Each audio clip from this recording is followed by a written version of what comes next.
La force de l'amour.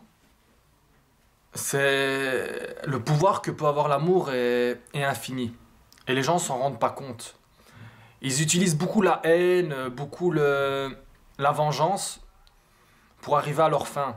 Quand finalement ils devraient simplement utiliser l'amour pour pouvoir combattre n'importe quel mal. Des fois, quand on veut faire avancer quelqu'un, on a cette tendance à vouloir le rabaisser, à vouloir le juger, à vouloir le dévaloriser parce qu'on pense qu'en faisant comme ça, on va faire naître en lui l'envie de se battre et de continuer. Mais dans la plupart des cas, quand on fait ce genre d'attitude, on produit chez l'autre l'envie justement d'arrêter. On perd confiance. L'autre personne ne sait plus où il est, ne sait plus qui il est. Je pense que pour faire vraiment avancer quelqu'un, il faut simplement l'aimer. L'aimer tel qu'il est, sur le moment, sans vouloir le changer. Lui faire comprendre que comme il est là, il est déjà beau, il est déjà parfait. Et je pense que simplement d'aimer quelqu'un, eh ben, je pense que l'énergie que donne l'amour, ben, en soi, c'est un train en avant. C'est quelque chose qui te pousse, quoi qu'il arrive. Ça peut même te faire voler. L'amour donne des ailes, oui, oui. Je parle pas juste de l'amour entre un couple. Même quand tu veux aider un ami, quand tu veux donner un conseil à quelqu'un, n'essaye pas de vouloir le rabaisser, n'essaye pas de penser parce que toi, tu as un boulot, ou parce que toi, tu as plus d'argent, ou toi, parce que tu as une plus grosse voiture. Ne pense pas que pour ça, eh ben, tu dois te sentir supérieur à l'autre. Non, aime les gens, aime-les comme ils sont. Parce qu'on est finalement, on est tous beaux et on est tous parfaits. Il faut simplement regarder les choses avec le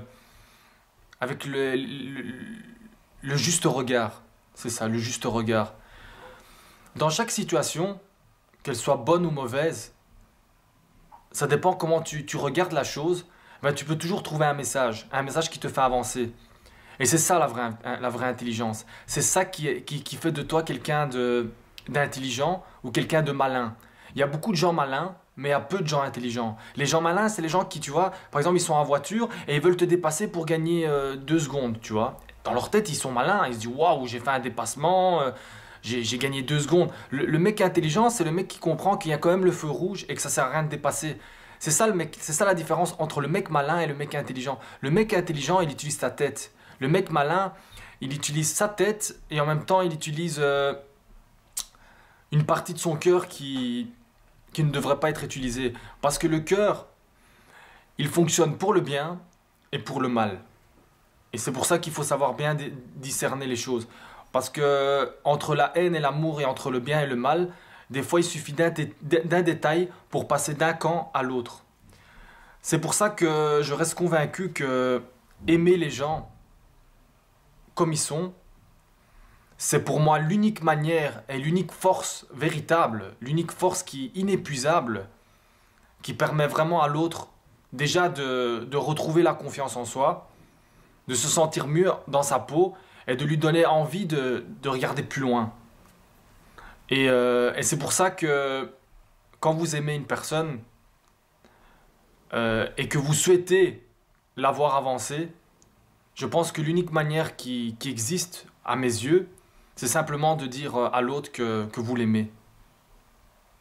Mais ça ne doit pas être un amour faux ou hypocrite. Faut pas le dire pour voilà, comme une formule mathématique. Je lui dis que je l'aime, comme ça il avance. Non, il faut l'aimer vraiment, avec sincérité. Et là l'autre peut vraiment s'envoler. Voilà, merci.